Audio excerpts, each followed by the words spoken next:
नमस्कार बच्चों, आप सभी का स्वागत है आपके अपने चैनल मेगा करियर पॉइंट पर। तो बच्चों, आज हम लोग पढ़ने वाले हैं समानुपात। और इसके पहले वाली क्लास में जो कि अनुपात की क्लास थी, उसमें हम लोग पूरा बेसिक तरीके से परिभाषा क्या होती है अनुपात की और उससे संबंधित बेसिक पॉइंट यानी कि उदाहरण और दो चार प्रश्नों को भी हम लोग सीख लिए थे। तो आइए आज हम लोग सीखते हैं कि समानुपात क्या होता है और उससे संबंधित कुछ बेसिक पॉइंट। तो परिभाषा से क्या हो जाएगी? परिभाषा है, चार राशियों में से जब पहली राशि और दूसरी राशि का अनुपात तीसरी और चौथी राशि के अनुपात के बराबर होता है तो उसे क्या कहते हैं? समानुपात कहते हैं। तो उसे क्या कहते हैं? समानुपात। मान लेते हैं आपकी चार राशियां ए हैं, बी हैं और सी है और साथ में डी है। तो उसमें से अगर आपकी पहली दो राशियां जैसे ए है और उसका अनुपात हम लोग बी के साथ मिले, उसका जो है समानुपात किसके साथ में हो जाए? सी और डी के साथ में। यानी कि यहाँ पे आपका एक उदाहरण भी लिखा गया है कि ए अनुपात बी और समानुपात सी अनुपात डी, यानी कि पहली दो राशियों का जो अनुपात होगा वो अंतिम दो राशियों के अनुपात के बराबर हो जाए तो उसे हम लोग क्या कहते हैं? उसे कहते हैं हम लोग समानुपात। क्या कहते हैं उसको? उसे हम लोग कहते हैं समानुपात। और समानुपात में अगर देखें तो यहाँ पे जो अनुपात का निशान लगाया गया है, इसका मतलब होता है बटा। इसका मतलब क्या होता है? इसका मतलब होता है बटा, या इसको हम लोग भाग भी कह सकते हैं। और ये भी वही चीज है। और यहाँ पे जो आप पे डबल बिंदी लगाई गई, जिसको हम लोग बोलते हैं समानुपातिक नियतांक है, या फिर ऐसे भी कह सकते हैं कि समानुपात का एक चिन्ह है। तो ये समानुपात जो है किसको प्रदर्शित करता है? ये प्रदर्शित करता है बराबर को। किसको प्रदर्शित करता है?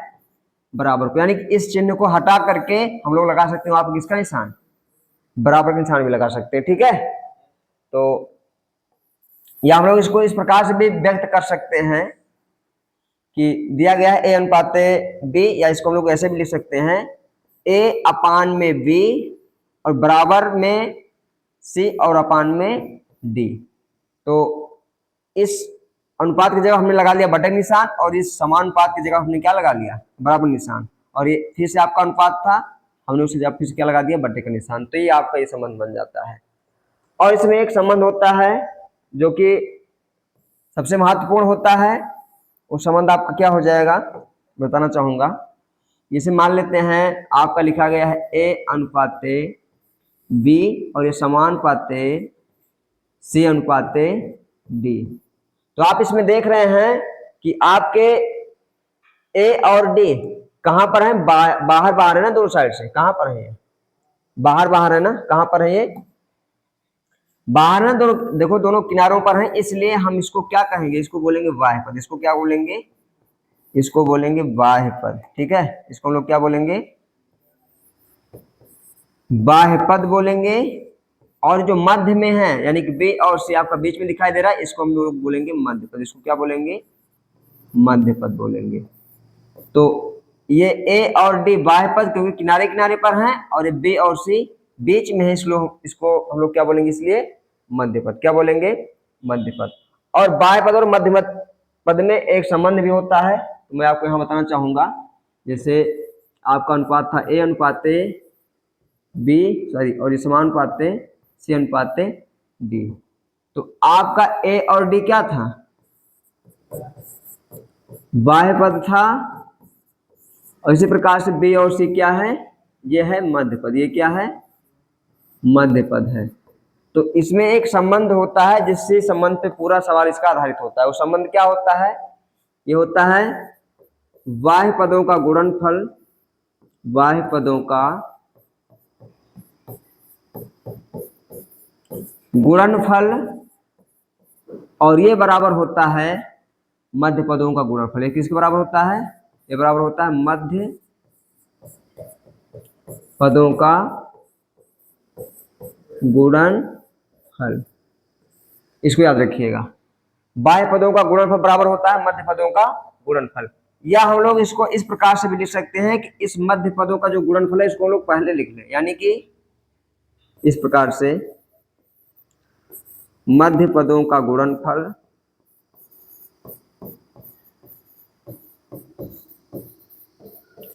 और बराबर में जो बाह्य पद है इसको बाद में लिख ले, बाह्य पदों का गुणनफल। बाह्य पदों का गुणनफल। तो ये संबंध इसमें होता है। हमने या करके जो लिखा हुआ है इसमें अंतर इतना है कि इसमें जो पहले वाला पद था वो बाद वाला पद क्या हो गया, पहले हो गया, बस इतना ही अंतर है। और इसके जो सवाल पूछे जाते हैं उसमें क्या किया जाएगा, जैसे यहाँ पे आपके 4 पद दिए गए हैं, इस 4 पद में से 3 पद आपको दे देगा और 1 पद उसमें से गायब कर देगा और उसी का मान पूछ लेगा। मान लेते हैं यहाँ से ए बी सी दे दिया और डी का मान गायब कर दिया, तो डी का मान क्या आएगा उसको आपको बताना पड़ेगा। या इसमें से बी का मान गायब करते तो बी का मान पूछ लिया तो आपको बताना पड़ेगा। ये हम लोग इसको प्रश्नों के माध्यम से देखते हैं। तो प्रश्न आपका दिया गया है, प्रश्न क्या है आप देख सकते हैं, 6:13 और समान पाते 42:x, तो x का मान क्या होगा, तो x का मान क्या होगा। ठीक है, देखिएगा इसमें कौन सा पद गायब किया गया, आपका चौथा पद आपका गायब है यहां से, इसलिए आपको x का मान बताना है। देखिएगा आपको पता है कि आपका 6 और x क्या है, बाह्य पद है, और 13 और 42 क्या है, मध्य पद है। तो हमको सूत्र पता है ना, कौन सा सूत्र, वही बाह्य पदों का गुणनफल, बाह्य पदों का गुणनफल, और ये बराबर होता है मध्य पदों का गुणनफल। ये होता है बराबर मध्य पदों का गुणनफल। अब इसमें करना क्या होता है, तो इसमें आपको बता दें कि बाह्य पद में आपका है 6 और इधर है x, यानी कि 6 गुणे x लिख लेंगे, बराबर निशान लगाएंगे। मध्य पद में आपको कौन कौन है, 13 और गुणे का 42। अब हमको निकालना x का मान, तो 13 गुणे 42 और ये 6 इधर गुणे में, इधर आके क्या बन जाएगा, भाग बन जाएगा। देखिएगा 6 से हमारा 42 कट जाएगा, तो 6 का नम 6 7 42, 7 बार में कट गया, तो x का मान जो आ जाएगा वो 13 गुणे 7 यानी 13 7 91। तो x का मान क्या रहेगा, 91 हो जाएगा। x का मान क्या हो जाएगा, 91। तो आशा करते हैं समझ में आ गया होगा। और आइए हम लोग चलते हैं आगे और देखते हैं आज का अगला क्वेश्चन क्या है। तो अगला क्वेश्चन आपको दिया गया है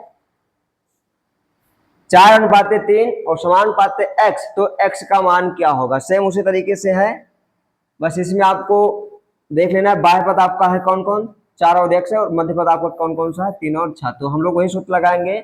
तो बाह्य पदों का गुणनफल यानी कि 4 गुणे x बराबर मध्य पदों का गुणनफल, तो मध्य पद में आपका 3 और 6, तो 3 गुणे का 6 हो गया। अब आपको x का मान निकालना है, तो x बराबर आपका निकलेगा 3 गुणे 6 और इसके बटे में कौन चला जाएगा, ये 4 इधर गुणे में बटे में हो जाएगा ये।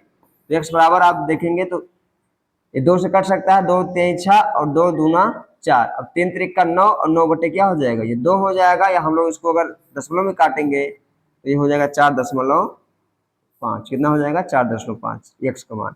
या 9/2 को देखिएगा कैसे डिवाइड किया जाएगा, 2 को हम लोग 2 से भाग करेंगे 4 बार, तो 2 चौके 8 हो जाएगा, बचेगा 1, दशमलव यहाँ लगाएंगे, फिर 0 बढ़ाएंगे और 2 पंचे 10, आपका हो गया ये 4.5। तो इसलिए आपका x का मान हो जाएगा 4.5।